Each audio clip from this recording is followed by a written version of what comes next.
Hello student, welcome to my channel. आज हम पढ़ेंगे case study method. Case study method को केस हिस्ट्री मेथड भी कहा जाता है, यानी कि व्यक्तिगत इतिहास विधि, जिससे व्यक्ति के जीवन के इतिहास के बारे में हमें पता चले। ये एक ऐसी विधि है जिससे व्यक्ति के जीवन में जो भी ऐतिहासिक घटना हुई है उसके बारे में हम पता लगा सकते हैं। इस विधि को 18वीं शताब्दी में एक महान साइकोलॉजिस्ट थे टाइडमैन, उन्होंने दिया था। उन्होंने बच्चों के प्रारंभिक 2.5 वर्षों तक उनके शारीरिक तथा मानसिक विकास का अध्ययन किया। उसके बाद उन्होंने यह विधि दी।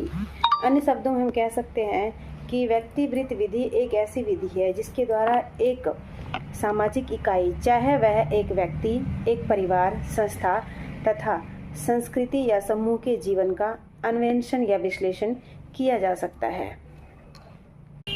इस विधि द्वारा बच्चों के विकास तथा उसके वातावरण के सभी पक्षों की भी संपूर्ण जानकारी प्राप्त की जा सकती है। कक्षा में यदि किसी बच्चे को कोई भी समस्या हो तो उसकी समस्या का पता लगाकर शिक्षक उसकी समस्या को दूर कर सकता है।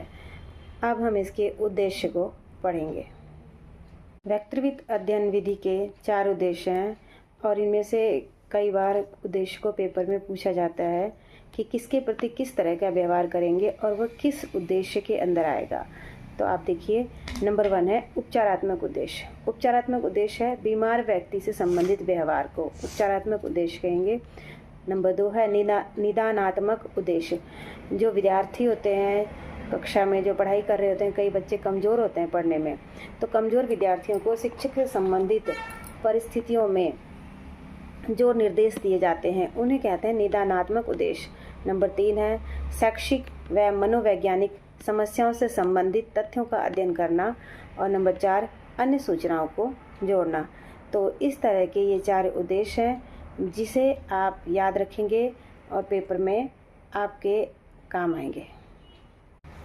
केस स्टडी मेथड के 4 चरण हैं जिसके द्वारा हम एक बालक को उपचारात्मक उद्देश्य दे सकते हैं। जैसे कि मान लीजिए कि एक बच्चा जो कि चोरी करता है, तो हम पहले क्या करेंगे?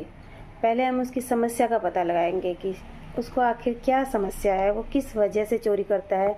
दूसरे चरण में कारण का पता लगाएंगे कि चोरी करने की जो वजह है वो कहाँ से स्टार्ट हुई है, उसने कहाँ से सीखा है, क्या कारण है, स्कूल से या अपने वातावरण से या परिवार से। चोरी करने का कारण आखिर में है क्या। तीसरे में जो कारण हमें मिला है हम उसका पता लगाएंगे कि वह सत्य है